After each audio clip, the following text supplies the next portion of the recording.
Meron na ako ditong napakulong tubig at ilagay natin dito yung ating paa ng manok. Tsaka timplahan natin ito ng asin at luya.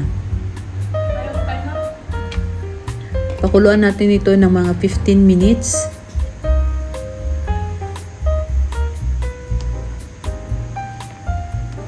Yan, haluin lang natin siya.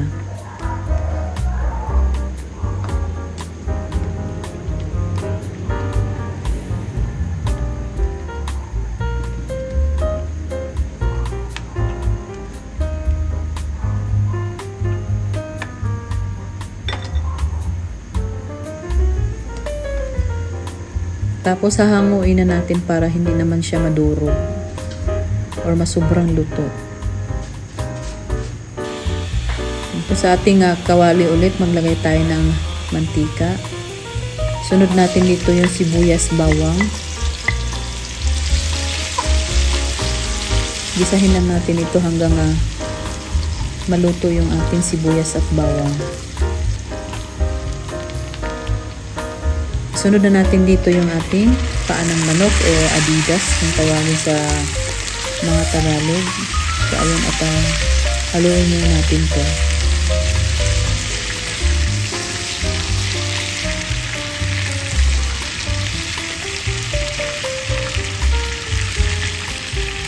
Yan, timplahan lang natin ito ng toyo.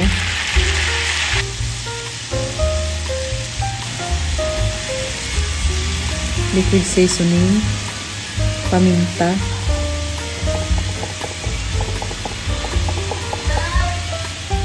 oyster sauce, at haluin natin.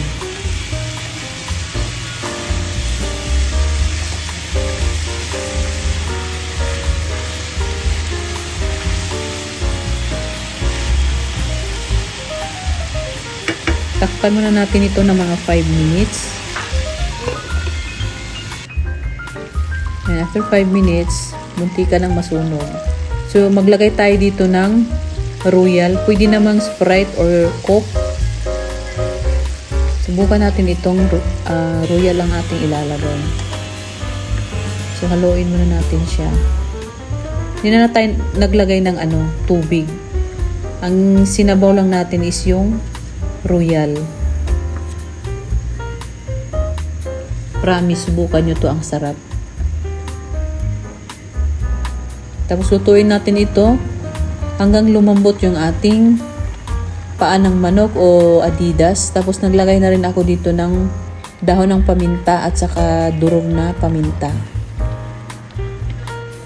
So ayan, madali lang maluto yung ating chicken feet dahil napakuluan na natin ito. So, huwag niyong haluin ng haluin para hindi magkalasog-lasog yung ating chicken feet. So, takpan ulit natin ng mga 5 minutes ulit. So, ayan, kapag ganyan na yung sabaw niya, ayan, haluin na natin. Tapos, dahan-dahan na yung apoy. Mahinang apoy na para hindi masunog yung ilalim. Tapos, maglagay tayo dito ng banana blossom.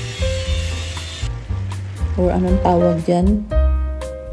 Tapos naglagay rin ako ng sili para medyo may kagat yung ating chicken feet.